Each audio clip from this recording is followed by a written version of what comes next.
Good evening, members. Welcome back from our recess.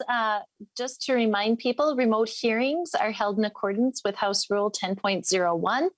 The rule has been posted online and is linked in our public meeting notice on the House website. All remote hearings will be recorded and live streamed by the House Public Information Services. Members have the contents of their virtual packets available to you, and for the public, these materials have been posted online.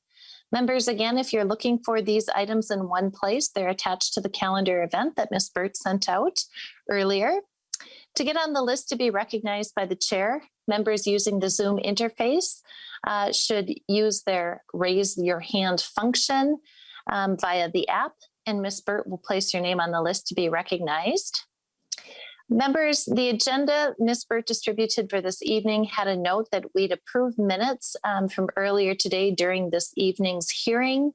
Given that we recessed to the call of the chair earlier today, we'll be approving those minutes from today at a later date, so not tonight.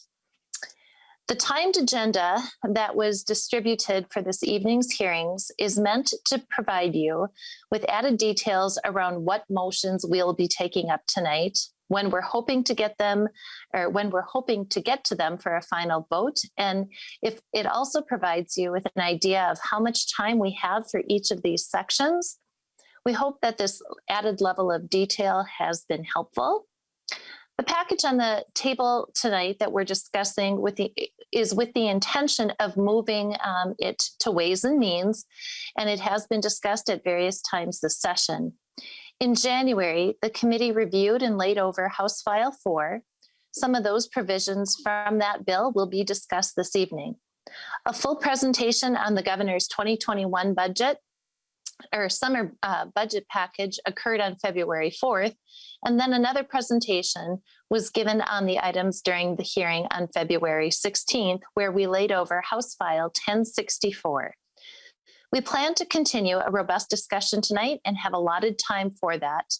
And I wanted to lay out the other hearings we spent on this proposal just to highlight that the items we're discussing aren't new and that the public testimony has already been taken on these items. A bit about the process tonight. It's our intention to move House File 1064 before the committee. We'll be discussing the DE amendment first, but we will refrain from taking any action on it.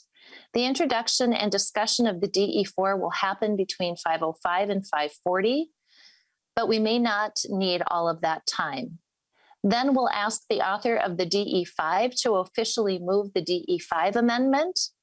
We'll discuss that amendment, and we have a time frame of approximately 5:40 to 6:20 for that discussion, after which we'll move on to the final actions with the intention of referring the bill to Ways and Means by 6:30 tonight.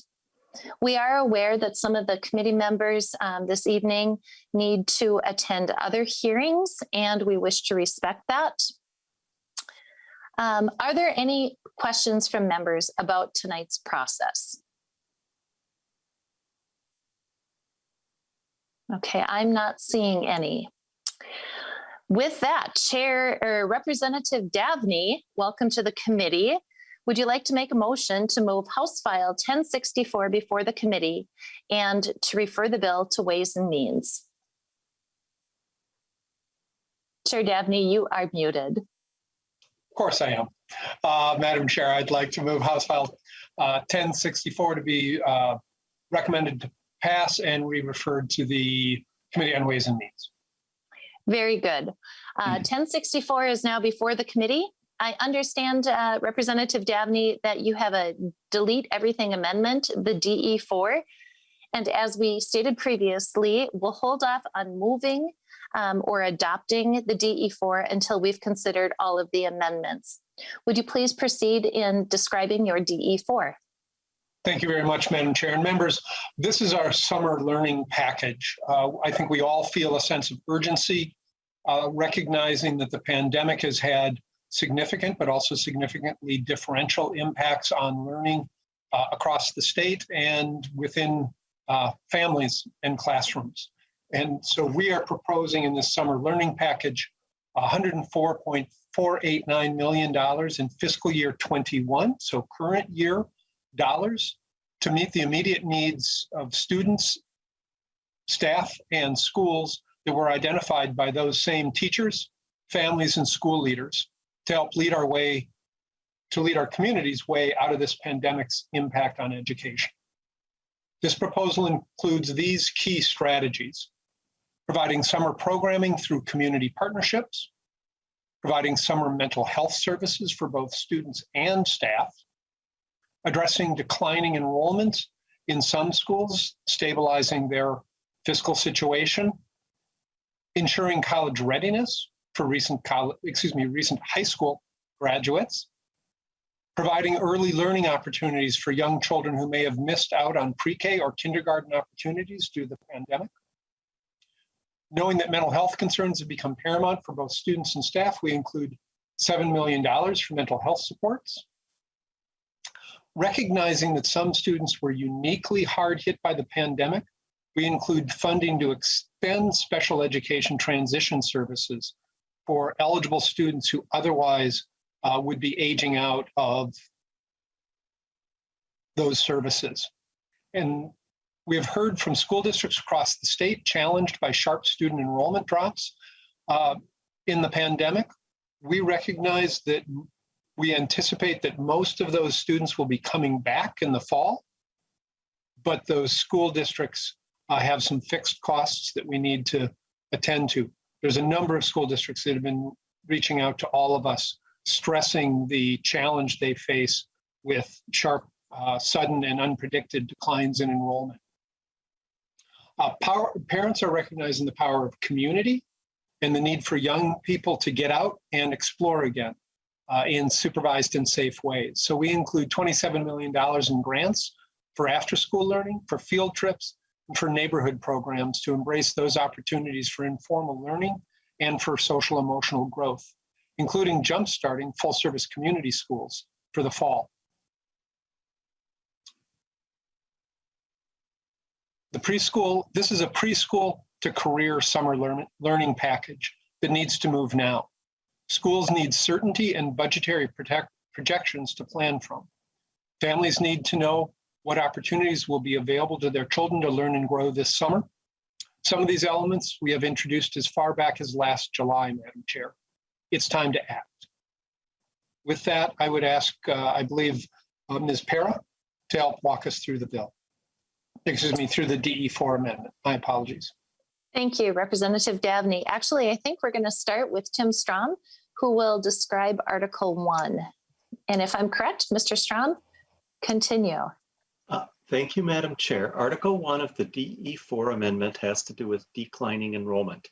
Under current law, a school district is eligible for 28% of the formula allowance for each declining pupil, that is, for each pupil that's not there in one subsequent year. This provision is a one-time only provision in fiscal year 2021, and it pushes that percentage from 28% to 48.5%. That has an aid entitlement cost of $29 million, and there's a printout in your packet that we don't need to go through together unless members have questions later, but that shows district by district according to the February forecast data which students or which school districts are losing pupils and what the increase in funding would be for those districts and charter schools based on the increase in the percentage from 28 to 48.5%. That's section 1 of Article 1, Madam Chair. Very good. And it looks like Ms. Para will be taking section 2 of Article 1. Ms. Para. Thank you, Madam Chair. Thank you, Madam Chair and members. Section 2 affects students with disabilities. Subdivision 1 authorizes a school district to provide services required by a student's individualized education program at the student's home and qualifies those services for funding under the special education funding law. Subdivision 2 requires a school district to consider how a student's disability may affect the student's ability to engage in distance instruction when determining whether to refer the student for truancy programs or reporting the student for neglect. Subdivision 3 requires a school district to allow a student participating in a transitions program who miss employment, in-person job training, or independent life skills training during the 2020 to 2021 school year to participate in those programs during the 21-22 school year, even if the student would have aged out, as long as the IEP team determines that participation would be appropriate. And Madam Chair, the rest of Article 1 contains appropriations, and Ms. Adrians will walk through those appropriations later. Very good. I think Ms. Adrians is actually up to describe sections 3 and 4. Welcome to the committee, and please proceed. Thank you, Madam Chair. And what I can do is walk through the spreadsheet if Ms. Burt has that available to put up on the screen for everybody to look at. And what the spreadsheet will show you is all of the items that are contained in the bill, all of the spending items that are contained. So on the first line, this is the declining enrollment provision that Mr. Strom referred to. The cost in fiscal year 21 is just over 26 million.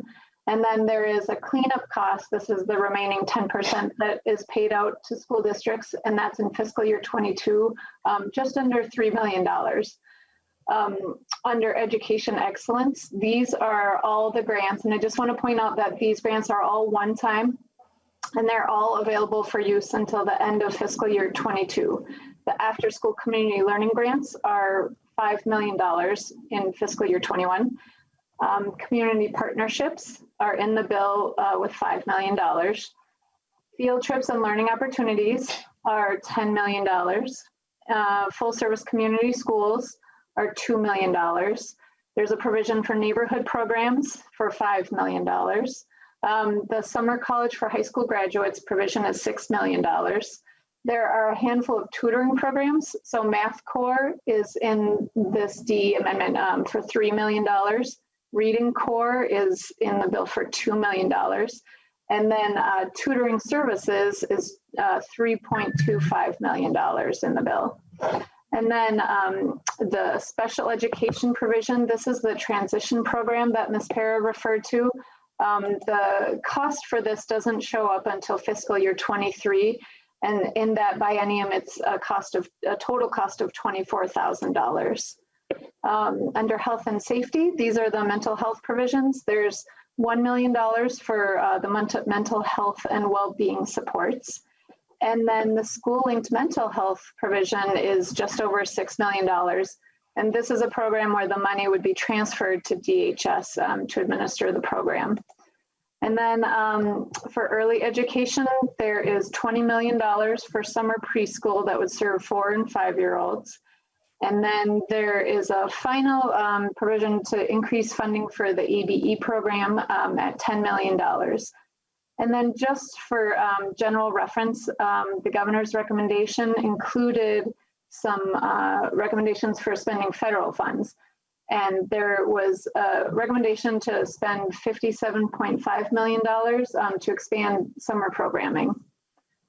And that's everything, Madam Chair. Thank you. Thank you very much, Ms. Adrians. Article 2, sections 1 and 2, looks like we'll hand that over to Mr. Strom again, and Ms. Adrians and Ms. Para will help out as necessary. Mr. Strom. Thank you, Madam Chair. Article 2 has 2 sections in it. The first is a reporting section and requires that the Commissioner of Education submit a report to the legislature describing all of the various funding sources from the federal government for the pandemic-related purposes. This report would be due by January 14th, 2022, and that would include the 2 earlier rounds of funding as well as the most recent funding through the American Relief Plan, the ARP plan that just passed the other day. And there's also a reference that they should include in there the amounts that went to non-public schools, child care programs, and other entities that received the funds under the education-related provisions. Section 2, Madam Chair, has to do with replacing the state aids that Ms. Adrians just highlighted. And this provision essentially says that if there are expenditures where the federal funds can be used for the programs listed in Article 1, that those federal funds should be used instead. So it lists the Coronavirus State Fiscal Recovery Fund, which is where the first 2 rounds of funding went, and then the most recent American Rescue Plan Act. So those sources of funding, if they're eligible to be used for any of the purposes listed above, would replace the state appropriations, and instead federal money would be used for those programs. Madam Chair, that's a quick summary of Article 2. Very good. And again, members, the spreadsheets and the runs are in your packet if you would like to reference those again. Thank you, Chair Davnie. I understand that you have testifiers from the Minnesota Department of Education. Deputy Commissioner Mueller, I believe, is up next. Welcome to the committee. Please state your name for the record and proceed. Thank you, Madam Chair. My name is Heather Mueller. I'm the Deputy Commissioner with the Minnesota Department of Education. And I want to thank you and the members of the committee for the opportunity to testify in support of the proposals in House File 1064 this evening. I first want to acknowledge the difficulties our students and families have encountered this school year and the sacrifices that our students have made due to the pandemic.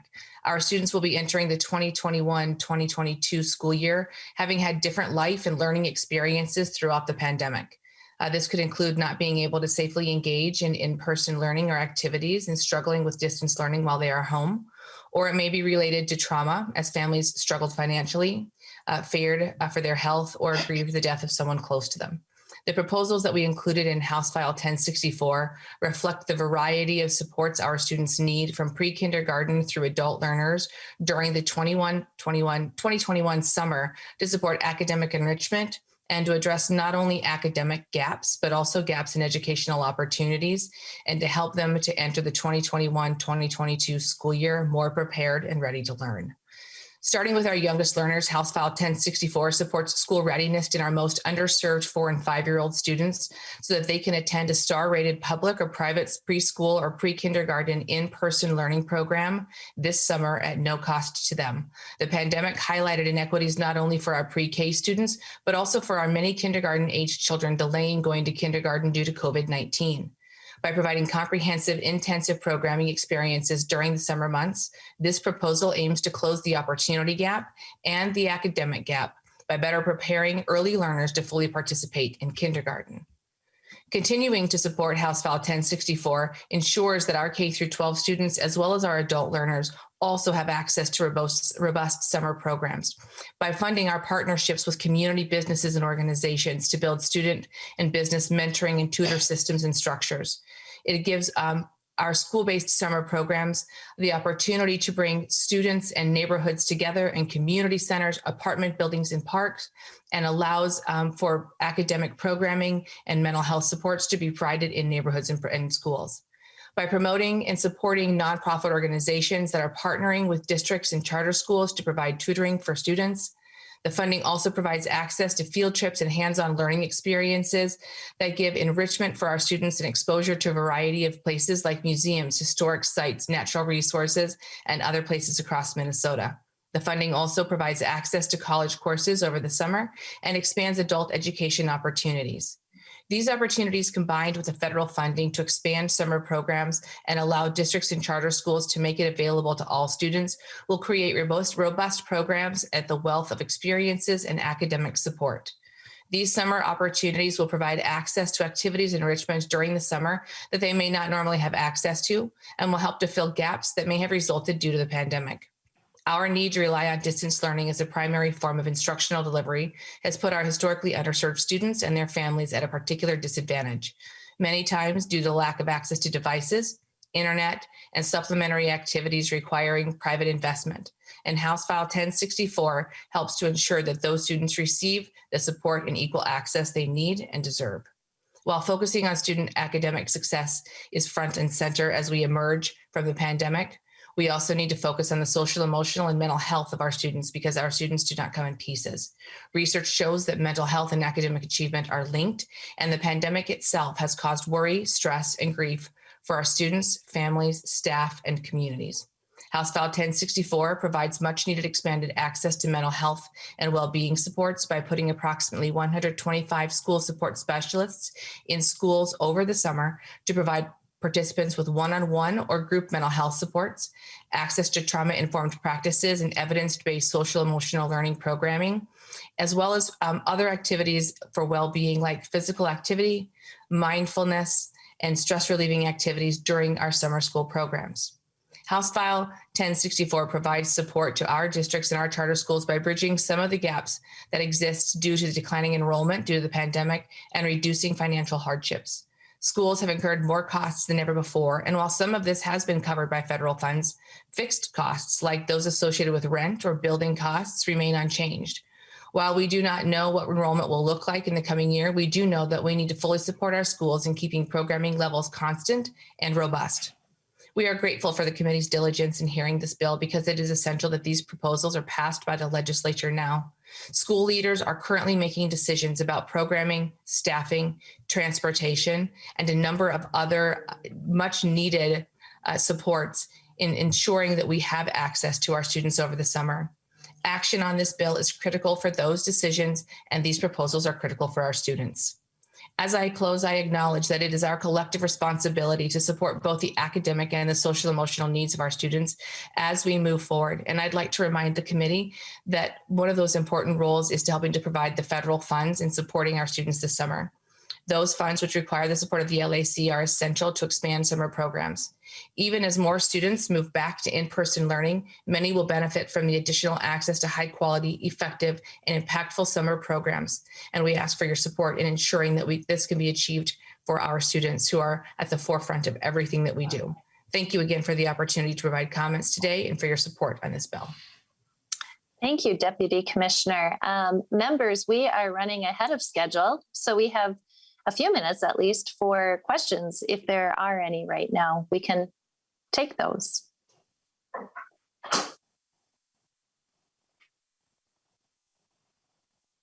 Okay, I am not seeing, oh, go back, hang on. Oh, I'm sorry, Representative Erickson, your hand is up, my apologies. Thank you, Madam Chair.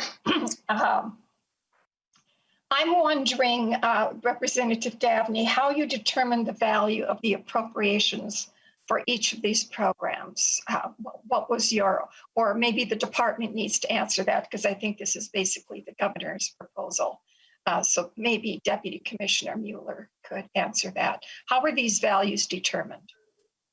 Representative Davnie or Deputy Commissioner Mueller?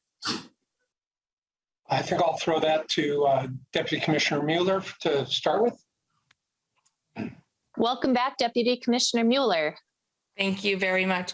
And thank you, Chair Davnie, and thank you, Representative Erickson. So as we were looking at the appropriations that were identified, we were able to look at historical costs based on the number of students who have historically attended, the total costs that it would take to increase a student access and number of students coming into programming, as well as the costs for common teacher contracts and pay over the summer. We also had the opportunity to look back at historical transportation costs. We also reviewed and worked with our school leaders in identifying what costs were for transportation and not only access to get to summer school and home from summer school, but also for funding for field trips. And so we used just our historical costs and measures based on our student counts, as well as the number of teachers to provide that service. Madam Chair. Representative Davnie. Thank you, Madam Chair. And Representative Erickson, some of the other elements that we developed, we did so with stakeholders. For instance, working with Math and Reading Corps, we recognized the value of that individual tutoring at this key point. We then engaged with them on what a robust program serving students would look like and what it might cost. And so worked in several other situations with the stakeholders to help guide our pricing. Follow-up, Representative Erickson, yes, go ahead. Thank you, Madam Chair. So either Representative Davnie or Deputy Commissioner Mueller, will grant writers be needed? My districts don't have grant writers, and so I'm wondering, because these are all grants, how will districts achieve all of this application process they need to go through? I will leave that to either one, whoever wants to respond. I'll leave that to Deputy Commissioner Mueller. Thank you, Chair Davnie, and thank you, Representative Erickson. So what we've been able to do is we have worked with the federal funds and the grants and being able to turn things around incredibly quickly with the dissemination of our ESSER 1 and our we've been trying to move forward with our ESSER $2 as well as CRF and GEARS. And so we have been able to create grant processes where it is highlighted with the information that is already needed. It's put into that grant process. We've streamlined our allocations with check boxes. Our applications still get the information that we need and also have follow-up on how we're going to measure success and provide additional reporting not only to our communities but to our legislature. And so we have created and streamlined that process so that we do not require grant writers to be able to do this. We want this to be as easy as for our school districts and school leaders and charter schools as possible and still collect the information that we need. Representative Erickson, follow-up. Thank you, Madam Chair. So Deputy Commissioner Mueller, why is so much set aside for the department to use for administering these grants? Deputy Commissioner. Thank you very much, Representative Sandstein and Representative Erickson. So in order for us to be able to do this, not only are we providing the grant funds for what we do for schools throughout the regular school year, it's the addition of, again, we're still utilizing the GEARS dollars. We still are moving forward with the ESSER $1. We'll be moving forward with the ESSER $2 as well as with the ESSER $3. And so in each of those are running on they will be running on 3 very different tracks. And we need to be able to build the systems and structures to be able to help to support that. Also, we are maintaining up to 2%, but not all of those funds. And it gives us the opportunity to ensure that not only are we creating a streamlined system and structure, but we are also collecting information and continuing to work to provide support for our school leaders, because having access to these dollars is one thing, but being able to continue to monitor, spend, and provide the information we need for reporting back to the federal government is something that we need to provide our schools with. Follow-up, Representative Erickson. Yes, one last question. Thank you, Madam Chair and Deputy Commissioner Mueller.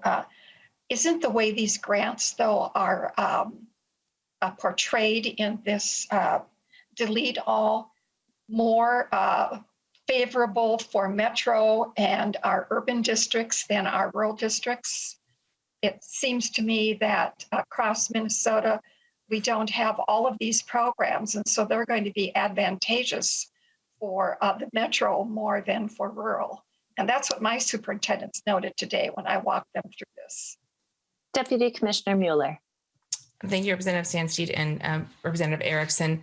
I think that a couple of things. What we looked at is not only in the development of these priorities and programs, it was recognizing not only what we needed to be able to do for diverse districts, but also looking at what we need to be able to provide for our school districts in greater Minnesota.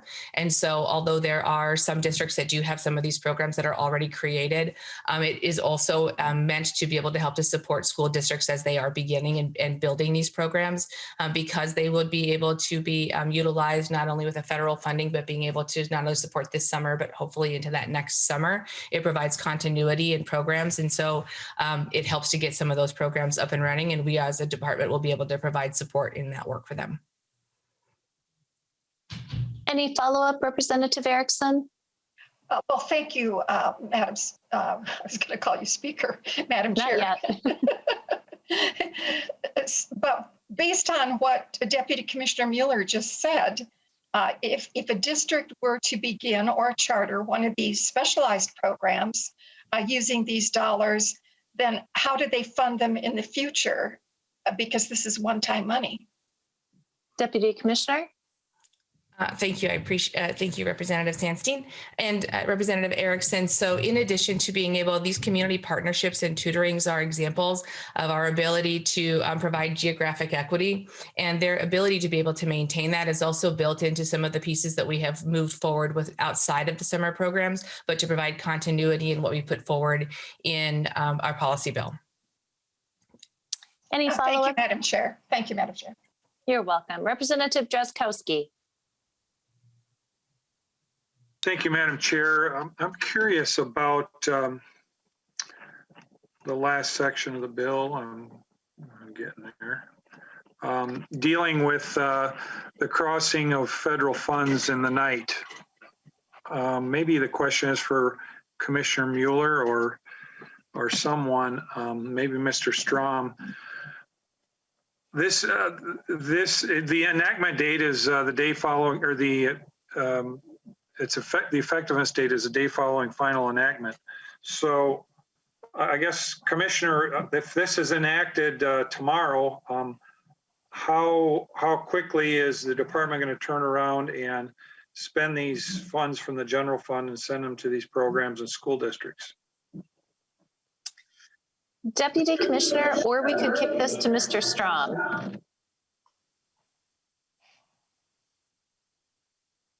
Mr. Strom, do you prefer to answer or shall I? Madam Chair, perhaps best for the commissioner to ask, since the money that's going out through the department, perhaps the commissioner would have a better sense of the timelines. Very good. Deputy Commissioner Mueller. Thank you, Representative Stanstein, and thank you very much for the question, Representative Drazkowski. What we would be able to do is we have been working to be able to build the grant programs to be able to put those out to our school districts and charter schools as quickly as possible, because we know how important this funding is. And so our ability to turn this around, actually we built the systems instructions. We are working with other divisions to set up our programs and to push out the applications as quickly as possible, because we know the tight turnaround that our school districts have. And so we have been preparing to be ready as soon as this money becomes available. A follow-up, Representative Drazkowski. Yeah, thank you, Madam Chair. So, I mean, my concern is, do we even know the extent to the new $4.9 billion is going to get dumped in Minnesota from the federal government, $2.6 billion to state government, and 2.1 or more to local units of government, including schools, I believe. Is that right, Mr. Strom? Mr. Strom? Schools get some of the 2.1 billion? Madam Chair, Representative Drazkowski, yes, there's a fair portion of the federal money that's going to the schools. Most of that money is going to go out in the same manner as the ESSER funds, which are based on the Title I-A counts. There are certain restrictions in the federal law as well. I don't know if I've seen a precise dollar amount. Commissioner Mueller might know the precise dollar amount, or Ms. Adrians might, but a significant portion of the funds, about 3/4 of the education funds, between 2/3 and 3/4 of the education funds coming to Minnesota are pre-K through 12 funds. The remainder is the higher education share. And there are separate amounts, childcare and Head Start are on separate line items. Thank you. Representative Drazkowski, do you want me to send that over to Deputy Commissioner or Ms. Adrians? That would be great, Madam Chair. I think it'd be good to hear from the Commissioner. Very good. Deputy Commissioner. Thank you, Representative Stanstein, and thank you very much, Representative Drazkowski. So a couple of things. We know there's $1.3 billion that's been allocated to education. We also know that 90% of those funds will be allocated toward our title, based on title. And then the funds have also been allocated a bit differently in identifying that we need to target very specific programmings, some for summer, some for learning loss, and has specific percentages that are set aside for that. We are also looking into what those allowable expenditures are and are continuing to work with the federal government as those are being distributed. There's also $37.7 million for our non-public schools that has been allocated as well. Representative Drazkowski. Thank you, Madam Chair. So, members, my concern is, when will we even know how much our school districts are going to be receiving in these federal funds? Will we be able to have runs to show Deputy Commissioner or Mr. Strom how much our school districts are getting and when they're going to get it? And when will we have those runs? Deputy Commissioner? Sure. Thank you. Thank you very much, Representative Stanstein, and thank you, Representative Drazkowski. So what we know is at this point in time, the funding will need to go to the LAC. We're still waiting on having access to the ESSER $2. And so we are not able to are at this point in time not able to articulate what the timeline is going to be, because they are still waiting for the ESSER 2 funds. The ESSER $3 will also need to go through at least a 20-day the 20-day LAC process. And if there are any questions, then we'll have to be able to answer those questions and then resume those 20 days. And so it's hard to give a timeline on that because we don't know what the release of those funds is going to look like. In having the opportunity to work with all of you and be able to have this move forward and passed, there's more certainty around that timeline based on our ability to pass this and move this out to districts as quickly as possible. And so that's where it's hard to be able to give some solidified answers in that, simply because we aren't sure what's going to happen with the ESSER 2 funds, which have not yet been released, and the ESSER 3 dollars are just moving into the LAC at this point in time. So Madam Chair. Representative Drazkowski. Thank you. My question, thank you, Commissioner. I think, Commissioner, you were responding to the dollars around this bill. Is that, I think that's what you were responding to. And certainly we have questions about that. It'd be good to see those runs and know where the money's going with this bill. But what about the money that's going directly, passing go and going directly to the school district from the federal government? Will we have runs for that 1.3 billion, as Mr. Strom characterized? Will we have runs for that, and when will we know when it's going and what it's used for? And then, I hate to ask a complicated question, but this is a complicated time. But with this bill and that last article of the bill, well, Mr. Chair, I appreciate you having that language in the bill, by the way. But I mean, if the department, cuts the check to the school districts around this, and it sounded like the commissioner's got a great deal of urgency in doing that, and apparently the school districts do as well, even though summer school's a few months away.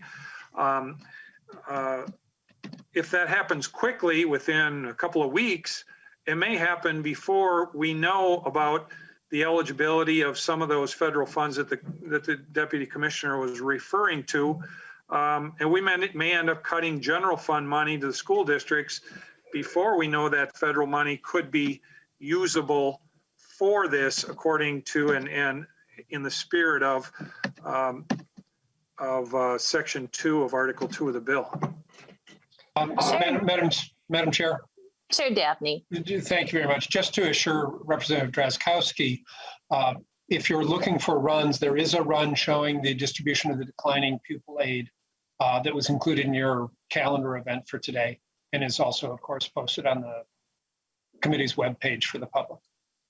So, partial answer to your question, sir, but I wanted to make sure you understood that information has already been delivered to committee members. Maybe Mr. Strom, Madam Chair, can help with a possible timeline on some of the other runs that he may be working on. Mr. Strom, go ahead. Madam Chair, Representative Drazkowski, as Commissioner Mueller said, the 90% of the new federal funds that are for schools are going to go out on the Title 1A formula. And that distribution should be very similar to the ESSER 2 distribution. I am not 100% certain if the same base year will be used of Title I funding for that. It might be 1 year more current. But the printouts, and we're happy to send you those again, that show the distribution of the ESSER 2 money, the new federal money that was just enacted and is on its way will come on a very similar distribution to districts. So those amounts, the overall amount will change, but the relative distribution will look like the ESSER 2, the proportionate distribution.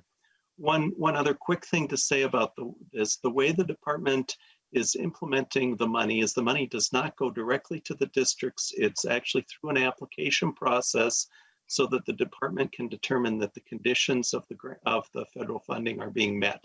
So districts actually, even though it's federal formula-driven money, the districts actually apply through the department for their ESSER and GEARS funding, and then that's released once, as the Commissioner said, the LAC is still holding on the ESSER 2 money, but the ESSER 1 money was released on that basis, with districts filling out the applications and stating the uses. One final thing to add, and I'm sorry to range on a variety of topics, there are certain prohibitions in the new federal act regarding cutting state aid to those that are receiving the Title 1A distributions of the ESSER 3 money.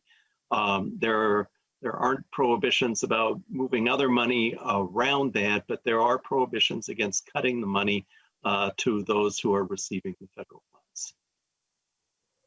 funds. Representative Drazkowski, we are going to need to move on. Do you have any quick follow-ups, or are you okay? I'm getting there, Madam Chair, but you know, my concern is that we don't know. We don't know the total of where all of these federal funds are going. And while I like the spirit of Section 2 and Article 2, we may end up cutting the check and then later find out, oh, we could have used those federal funds instead. And whoops, we made a mistake, but we were in a hurry to get the dollars out. I don't know if anyone else shares that concern, but that's a concern I have. I don't know how to get that information. I think maybe proceeding with a little more caution rather than super haste in this might be advisable in order to accommodate that. Thank you, Madam Chair.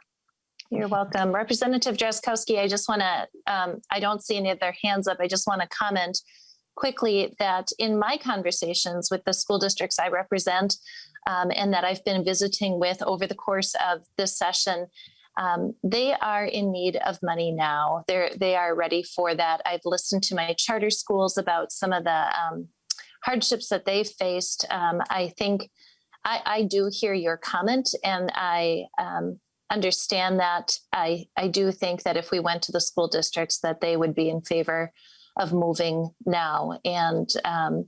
And hopefully we can hear some of those timelines coming from the federal government sooner than later. Members, we do need to move on in keeping with our agenda for this evening. Up next, we're going to be discussing the DE5, and Representative Krisha, I understand that you would like to present this. Would you like to move the DE5 before the committee? Madam Chair, I would like to move the DE5 before the committee. Okay, Representative Krisha has moved the DE5 before the committee. Could you please describe your amendment? Thank you, Madam Chair. And just to give you a little bit of reassurance, I'll make sure that we stay on time and you won't be rushed at the end. Representative Davnie and I talked earlier, and I must say that I really appreciate the spirit and cooperativeness that we've established in this committee. I haven't found that in all the other committees. So we are here to make this a positive conversation and to offer an alternative to many of the same things that we see. So I'm going to offer the DE5, and the way we're going to do this is I'd like nonpartisan staff to walk through it just as we did the DE4, and then I'll do a quick highlight, and then I'd like to have Representative Dameth and Representative Erickson highlight their areas, then I'll come back with a summary. So to the nonpartisan staff, if Mr. Strom, are you the best one to start with? Madam Chair, Representative Krisha, I'd be happy to do so. Welcome back, Mr. Strom. Thank you very much. Go ahead and proceed. Madam Chair, members, Section 1 of the DE5 calculates a flat in-person summer school aid amount. It uses the total enrollment in the state and divides that into $75 million to get an allowance, and then awards that money back out to the district charters and cooperatives on the basis of that allowance times their enrollment count. For the 20 school year, which is referenced in there, the enrollment is about 871,000 pupils. I should have calculated ahead of time. And that's an allowance then of about about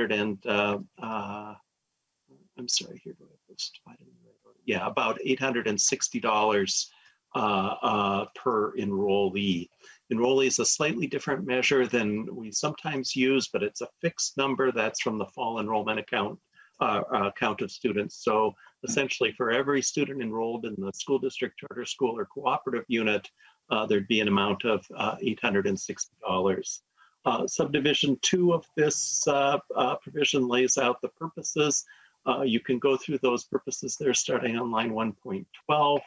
Include many of things that have previously been talked about, community partnerships, tutoring services, mental health, etc. Section 2 is identical to Article 2, Section 1 of the DE4 amendment regarding the reporting on federal funds. And Section 3, Madam Chair, is the appropriations.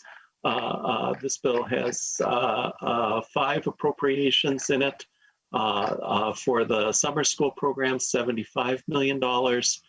School-linked mental health is the same as in the DE4 at $6.011 million. For equity aid, Madam Chair, this is $9 million and essentially would be distributed in inverse proportion to the funding that school districts are and have previously received under the federal CARES Act and other act money. So the amounts would go out unevenly based around the amounts that have gone out on the Title 1A basis and sort of wrap around those. Subdivision 5 rather is on the transportation basis.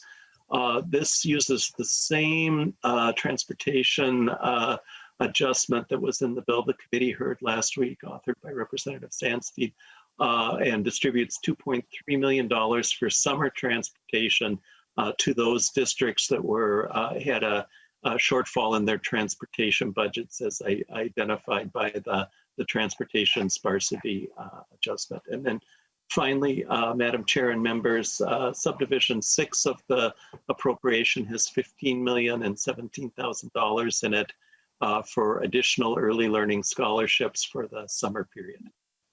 Madam Chair, then the federal funds language is the same as Article 2, Section 2 of the DE 4. So Madam Chair, that's a quick overview of the DE 5 amendment.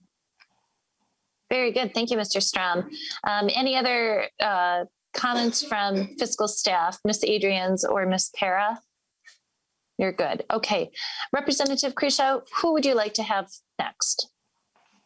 Thank you. So thank you, Madam Chair. I'll just do a quick recap of how that presentation, and then I'll hand it over to Representative Damon. So the past year has put our families and students through unprecedented challenges. The scholars will study this for years to come, what worked, what we believe fell short, and where we could have done things differently or what we should have done in our schools.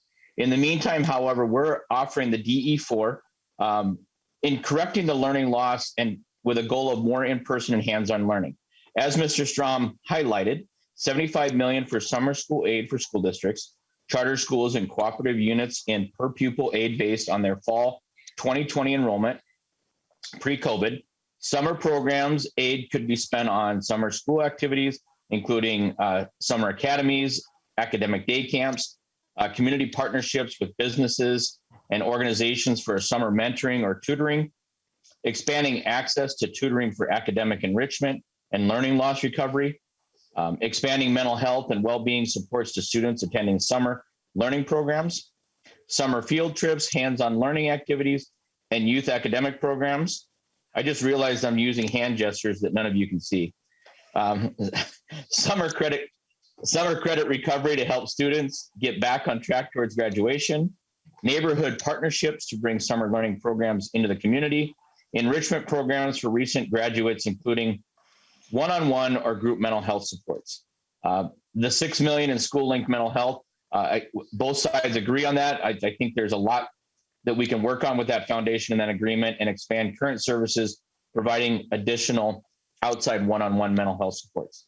The $9 million for CARES Act, one of the things that I've heard and repeatedly among the superintendents was the large disparities that had occurred with the ESSER funding and how that was distributed. And really, we had no way to fix that. This is a way to make those disparities a bit more smooth and to get the allocation of the federal funds right to the schools. $2.3 million for summer transportation for school districts receiving transportation sparsity. As we all know, in our rural areas, that is, and Madam Chair, you have brought this up, fantastic idea, fully support it, and hoping to bring this in to help make this work better through the schools in all of our very large or transportation sparse districts. And so with that, I would like to yield quickly to Representative Damon, who really has been spearheading the early childhood piece. Thank you, Representative Krisha. Just a point of clarification. In your discussion, you said you were moving the DE4. Just to clarify, you do mean the DE5, correct? Thank you, Madam Chair. I mean the DE5, yes. I'll write that in big, bold letters. Very good. Thank you for that. Representative Damon, welcome to the committee. Thank you, Madam Chair. And the early learning scholarship portion, as pointed out, was Subdivision 6, would be $15 million for early learning scholarships targeted to qualifying 4- and 5-year-olds for the summer learning activities. The commissioner And scholarship administrators would prioritize additional funds to the qualifying children, as I mentioned, ages 4 and 5 for summer learning. A qualifying child would meet the same eligibility requirements for early learning scholarships with these funds targeted to 4 and 5-year-old children. The funds may be used to increase a current scholarship during the summer and award new scholarships to families on a waiting list. And that is what I have for the early learning. And with that, I would be done. And I believe I would yield my time to Representative Erickson. Thank you. Representative Erickson. Thank you, Madam Chair, and thank you, Representative Demuth.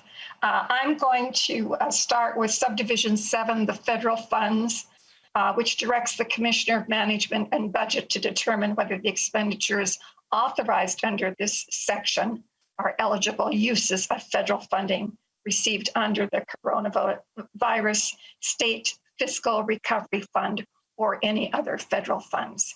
It is important that MMB do give us that clarification. Next is the report, which is similar or probably the same as the DE4, and that is a provision that requests a report to the committees of the legislature that have jurisdiction like ours on how federal funds received for COVID-19 for educational purposes were used. And this report must identify all districts, charters, intermediates, cooperatives as defined, in statute, non-public child care programs and other entities that receive the funds, the amounts distributed to the entities, and the purpose for which the funds were distributed. The report must also identify any application or reporting requirements an entity receiving the funds was required to follow. And this report will be due to the legislature January 14th of 2022. Finally, the section that is second in the DE5, the uses of summer programming aid. You will notice that we have used the permissive verb may and then listed a variety of programming that could be available for the funding that we're setting forth in this DE5.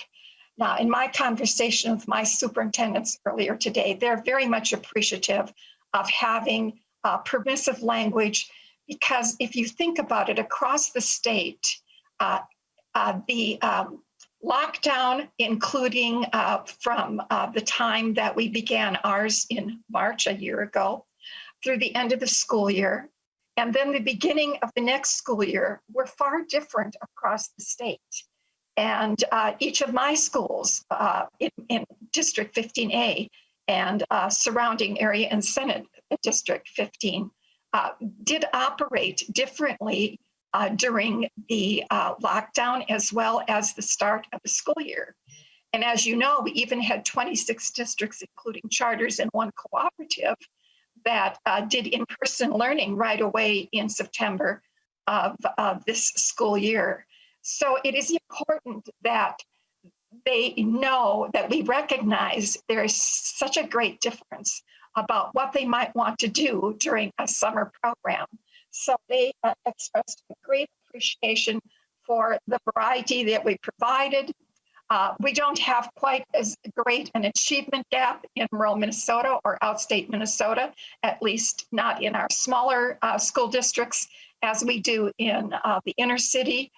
So, they concentrate on other areas that they want to focus to help the children, really enjoy themselves again and be able to also experience increases in their learning if there was learning loss. When we think about Minneapolis, we think of a graduation rate of about 86% white children, but our African American and Latino students dropped to 65%, and our American Indian children to 30%. That's a graduation rate. That's really scary, and one that we really have to focus on differently for that part of our state, because they're an area that really has to focus on increasing the graduation rate as well as closing the achievement gap and helping their learners catch up, because they had far different experiences from outstate Minnesota. Another thing I want to mention is that in speaking with the superintendents and of course with in interacting with my districts during the pandemic is that the teachers were so engaged. There wasn't one single comment from all my superintendents, and that's about 10 of them, about whether or not their teachers questioned going back to school, mastering distance learning, learning how to do hybrid, or to do a combination thereof, or now to be back in person. Many have been vaccinated. In fact, in some districts, all the teachers have been vaccinated, and that includes other staff as well. In fact, I've had my vaccination as well because Fairview, mHealth Fairview has been very active recently in making sure that we who qualify or are eligible are getting vaccinated. So members, the fact that we've made this permissive and that it goes out as pupil funding is very encouraging to our rural districts.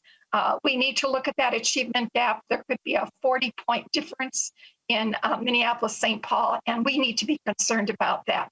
In the rural areas, we have a little different situation. We want to honor that. So I think with all of that said, I've accomplished what I want to say about the DE5 amendment, and will return it to Representative Krisha. Thank you, Representative Erickson. Before I go back to Representative Krisha, I understand that Tim Strom has a correction perhaps, or something to take care of. Mr. Strom. Madam Chair, members, so sorry, by a factor of 10, that may be a record for me. The $75 million divided by the 870,000 enrollees should be about $86 per pupil. Yes. I said a number 10 times that large, and for that I apologize. Thank you, Mr. Strom. Thank you very much. Representative Krisha. Thank you, Madam Chair. I promise to be respectful of time. So 6:15 is when we wanted to vote on this.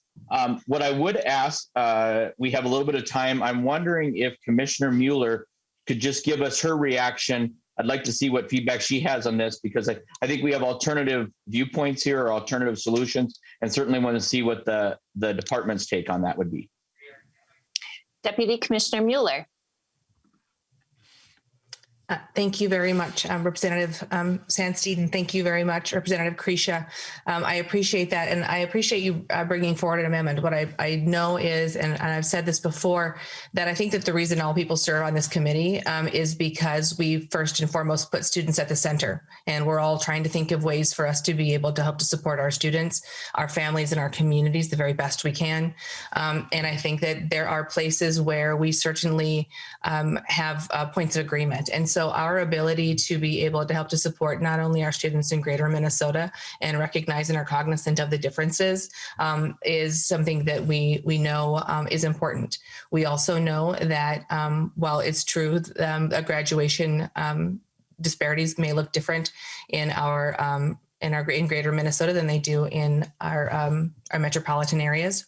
But we also know that we do have gaps in both graduation rates as well as in our academic data. And so the funding, the way that we've thought about the funding is really to help to support historically underserved students, as well as to look at utilizing our title dollars. And that was part of the expectation around the federal funds. And so being able to also help to support that is something that we've identified. And so I think that there are places where we find commonalities for sure. And we recognize that there are places where I think that we are identifying these dollars based on historically underserved, but do know the differences between what we have in Greater Minnesota as what we have, as well as what we need in the metro area. Representative Krisha, any follow-up? No, thank you, Representative Mueller. And then I can just move to my final remarks and Representative Krisha, we do have other questions if we could take those at this time. Oh, sure, absolutely. Representative Thompson. I was putting the hard sign up and then my hand went up. But I can make a quick comment. I hear, and I've heard that word every committee I've been on today, equity, equity, equity lens, equity, equity, equity. And it's like the new buzzword around this doggone building, equity. When people aren't showing equity in some of the decisions, some of the words that come out of their mouths, equity is just a word that sounds good. I'll say this because I heard also this week, our side said our side and our side. Well, who's on the kid's side? We don't have a side. Who's on their side? This is my side and this is ours. We make decisions for children in their education. Not my side, not this side, but the kids, we need to have this side. This is the last piece. It's just these are just comments, I'm sorry. When you talk about disparities and achievement gaps, right? Like these things didn't just happen this year. They've been happening under the watch of some of these people who talk about their side and this side and these gaps. And these are some of the decision makers on how these dollars are being spent. That's where the achievement gap happened at, under your watch. So, I mean, I'm trying to figure out, like, what side are you on? Either the children's side or you have your own agenda. When it comes to spending, lo and behold, you try to target money for people who need it. Then they start calling you racist. You know, like, and that's the most craziest thing I've ever heard. African-American children are struggling in this education system. That's a fact. And to target money to that demographic of people is not racist. Lo and behold, you help the African-American community out. What is going to hurt? Because you haven't been. We haven't been helping African-American kids out.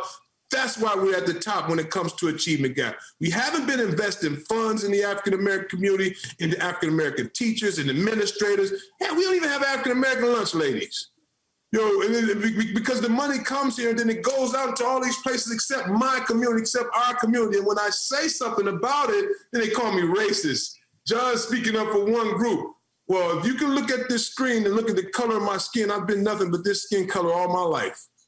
And I've been here. My parents have been here. Their grandparents have been here asking for the same thing I'm asking for right now, investments in our community. You know, the underinvestments is the reason why we're here. This is the reason why we're here right now talking about an achievement gap that we've been talking about as long as I've been on this earth. I know that my ancestors were beat for learning. I'm going to keep pumping that. They were beat, strung up by a tree if they got caught reading a book. Now we call it an achievement gap. That's the new string up by the beating. Is this under investing in these doggone teachers of color. And every time we speak on teachers of color or African American, then we get these people who raise their hand and say, let's have a conversation about that because I don't think that what you think is not working. So how about we scrap all of your ideas and go with some new innovative ideas that will work in my community? And I'll yield my time. Thank you, Representative Thompson. Representative Krisha, let's go on to Representative Joachim, and I will come back to you. Representative Joachim. Thank you, Madam Chair. And I just want to thank the community today for entertaining summer school funds. Thank you, Chair Davnie, for bringing it forward. It really is important to have our schools ready to help kids with the learning loss they may have faced. Just want to remind folks, though, that COVID really hit families and children across the state differently. And my concern with this amendment is that by doing a flat formula of $86 per student, we're not really targeting to maybe the students that truly need it to address the learning loss. And that does look different everywhere. So I prefer the more targeted method. And then I have a little concern too, and I don't know if this would be in the form of a question. I really do appreciate early learning scholarships, but I also appreciate Pathway 2. I like the braided approach. And the problem with using the mechanism of early learning scholarships with this for summer school, from what I understand, students who turned 5 as of September 1st, 2020 would not qualify for this. So then we're looking at a group of kids that a lot of them have been held back from kindergarten because parents were worried with COVID. And now they're not going to be able to tap into those summer school dollars to move forward and help with that learning loss.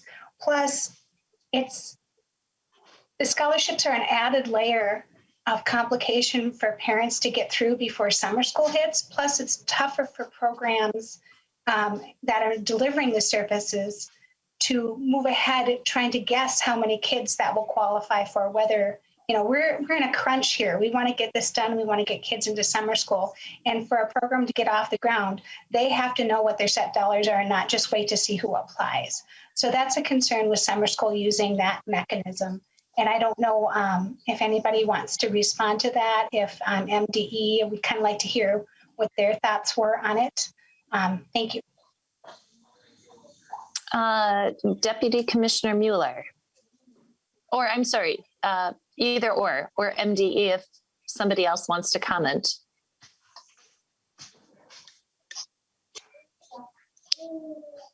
Representative Joachim, no. Oh, maybe. Deputy Commissioner, would you like to respond? Sorry, I was having some trouble getting off of the mute and the video.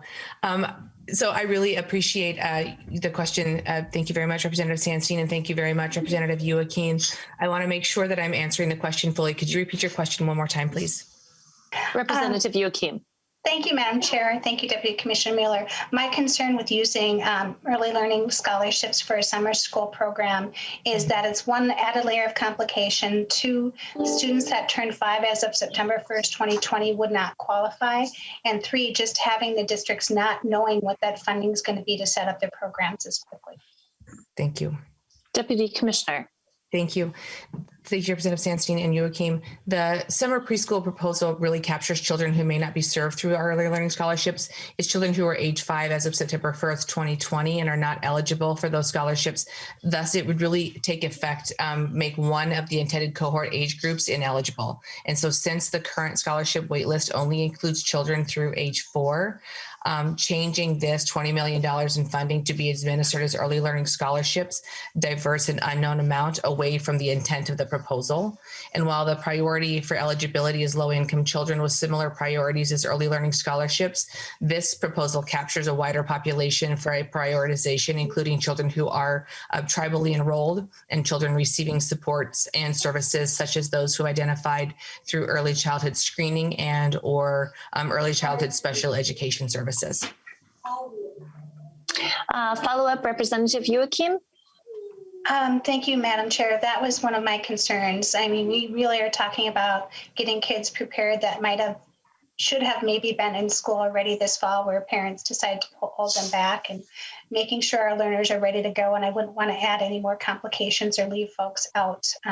As I said before, COVID has affected students across and families across the state completely differently. And I think having a blanket formula might give districts, not that all districts don't need money some way, shape, or form, but when it comes to summer school, might be giving districts money for summer school that they may or may not need. Okay, any response to that? Very good. Representative Krisha, I know I told you. I believe, Madam Chair, I'm sorry, Representative Demuth had her hand up.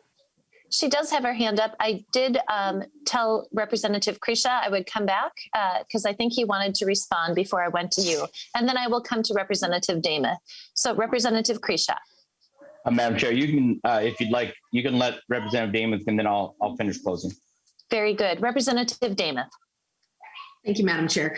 With the early learning scholarships, I think it's really important to point out that we have had bipartisan agreement about the early learning scholarships, that they do provide access to high quality programs targeted to those children that are most in need and that have most likely been impacted by the pandemic restrictions. As far as the waiting list, we know that there are 2,800 children on the waiting list for scholarships. The figure would probably grow as word of available dollars reaches out through the administrators, but I think that's something to keep in mind, that we know it's high quality, it does reach those children, and it helps with the waiting list. Thank you, Madam Chair. Representative Joachim. Thank you, Madam Chair. And I do appreciate the early learning scholarships. I've supported them in the past. My concern is the gap of the 5-year-olds that would be left out if we distribute this money this way. So I'm sure that's something we can talk about as we go forward. Representative Demuth, any follow-up on that? No, thank you, Madam Chair. Very good. Okay, Representative Krisha. Thank you, Madam Chair.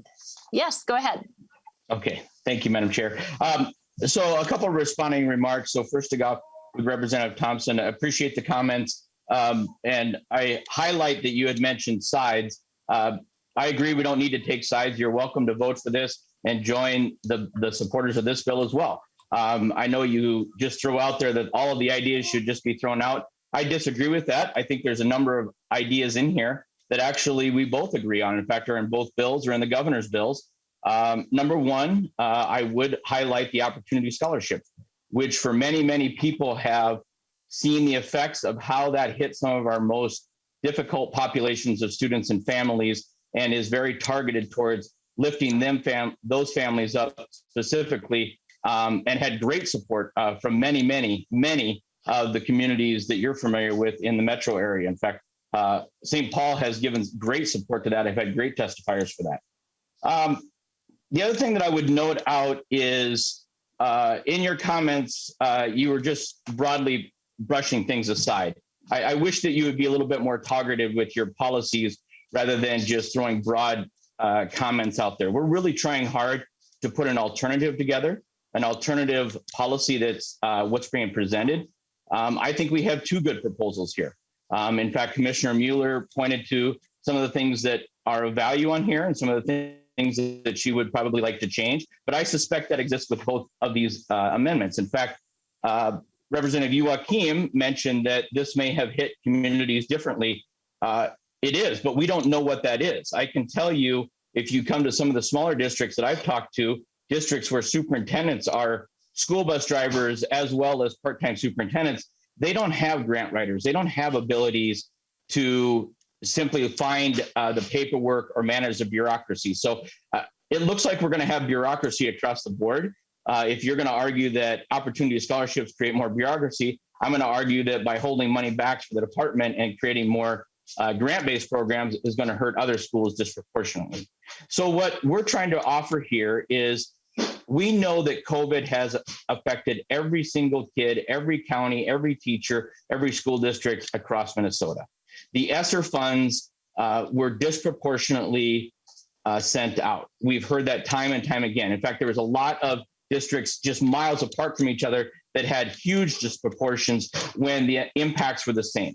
So we're trying to reverse that. We're just trying to recognize that every school district needs the flexibility, they need the dollars, we need to get them to them as best we can so that they can manage the crisis at their own level, their own community levels. I've heard this in this community many times. Just because you're not familiar with what may happen in other districts around the state doesn't mean the problem is not evident or doesn't exist. It exists across the board, and our alternative is just trying to address that in a way that we feel covers that proportionate distribution. So with that, Madam Chair, I did want to be respectful. I would ask for a roll call, and I want to make sure that we hit your time to come back to the DE4. Unless, of course, you want to adopt ours, then we can move on. So. Thank you, Representative Grisha. And with that, Representative Grisha renews his motion to adopt the DE5. Is there any discussion on the DE5 motion? Hearing none. Ms. Sunderland, will you take the roll? Representative Davnie. Thank you. Thank you, Representative Grisha. Always respectful and thoughtful discussion. I do appreciate that. Members, I do ask for a no vote, however, on the DE5. There's a number of reasons. The sharp contrast, I think, with the DE4 is that the DE4 was developed with the input and engagement of stakeholders, listening to families, listening to teachers, listening to school leaders across the state on what they identified they needed in their districts. The declining enrollment aid, this summer learning package is a statewide package. The declining enrollment aid, for instance, goes more than 50% of it to greater Minnesota school districts. So we made sure that the distribution was fair. The early childhood language, I think it's a mistake to leave 5-year-olds on the curb just before they go to kindergarten, as the DE5 does. And I think it's important for committee members to know that the language included in the DE4 was reported out of the Early Childhood Committee this morning. So the folks with jurisdiction over the early learning scholarships and a real keen eye on early learning, reported this language in the DE4 out. As for the private school voucher proposal, we know that that's an ideological proposal. It's not an educational value. We know nationally that private school vouchers largely go to families that are already choosing private education. While I certainly affirm people's choice to choose private education, I do not affirm the use of public funds in ways that are unaccountable and that in schools that don't agree to not discriminate against students. We've had this discussion in past years with the legislature. And we also know that students in some studies who choose private school vouchers fall as much as 3 years behind in their math scores when they make that change to the private school. I think right now the urgency is on summer learning. We need to focus in on that. We need to deliver the resources and the certainty to school districts that they need. So members, I asked for a no vote on the DE5. Thank you, Madam Chair. Thank you, Representative Davnie. Ms. Sunderland, will you please take the roll? Chair Davnie. No. Vice Chair Sandsted. No. Representative Krisha. Aye. Representative Bennett. Aye. Representative Daniels. Aye. Representative Damath. Aye. Representative Drazkowski. Aye. Representative Erickson. Representative Feist. No. Representative Jordan. No. Representative Marquardt. No. Representative Mueller. Mueller votes yes. Representative Richardson.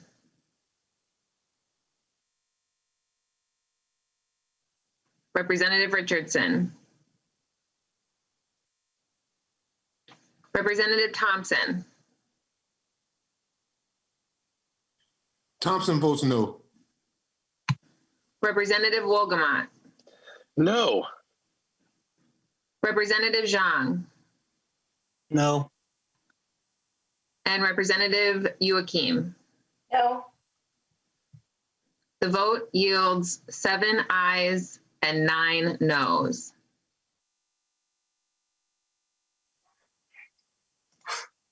Did we hear Representative Erickson's vote? I apologize. I did not.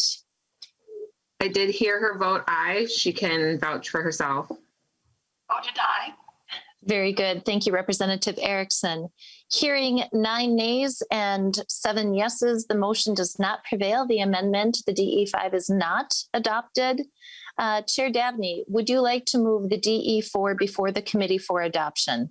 I would please, Madam Chair. I'd move the DE4. Very good. Members, this will be our second to last action before we make our final motion on this bill. Having already discussed the DE4, Chair Davnie, do you have any closing comments regarding the DE4? No, Madam Chair, I believe I addressed the DE4 in my comments on the DE5 simultaneously. Very good. Representative Krisha. Thank you. And I would just like to thank Madam Chair and also thank Chair Davnie for the time to present both sides. I, of course, would recommend a no vote on this. I think we're gonna have plenty of time to work through these and we'll see what comes over from the other body and we'll see this in the House floor. But at this time, I would recommend a no vote and perhaps we can get to some agreement on some of the other issues. Thank you for the robust discussion. Thank you, Representative Krisha. And with that, Representative Davnie renews his motion to adopt the DE4. Ms. Sunderland, will you take the roll, please? Chair Davnie. Aye. Vice Chair Sandston. Aye. Representative Krisha. No. Representative Bennett. No. Representative Daniels. No. Representative Damath. No. Representative Drazkowski. No. Representative Erickson. No.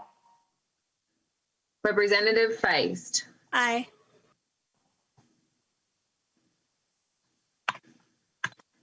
Representative Jordan. Aye. Representative Marquardt. Aye. Representative Mueller. Mueller votes no. Representative Richardson. Representative Thompson. Thompson votes yes. Representative Wolgamott. Aye. Representative Zhang. Aye. And Representative Joachim. Aye. The vote yields 9 ayes and 7 noes. Very good. Hearing 9 ayes and 7 noes, the DE4 amendment is adopted. House File 1064, as amended, is now before the committee. And the motion that we are considering is to refer House File 1064 as amended to Ways and Means. Is there any final discussion on House File 1064 as amended to this motion?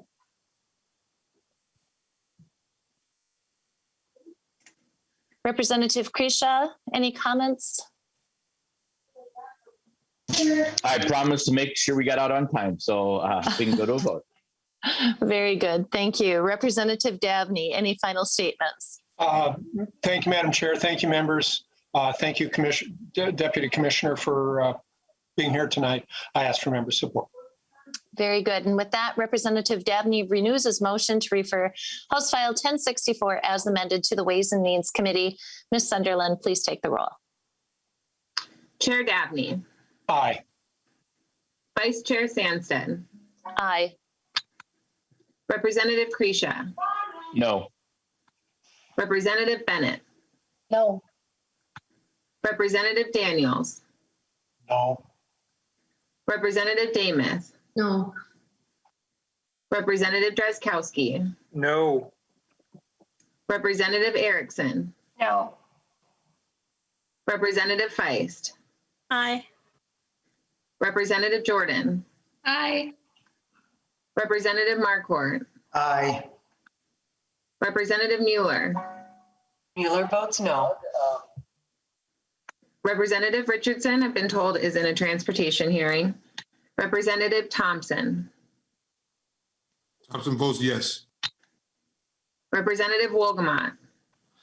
Wolgamott. Aye. Representative Zhang. Aye. Representative Joachim. Aye. The vote yields 9 ayes and 7 noes. With 9 ayes and 7 noes, the motion prevails and House File 1064 as amended is on its way to Ways and Means. Members, I want to thank you for a very robust conversation tonight and for your time. And with that, this committee is adjourned.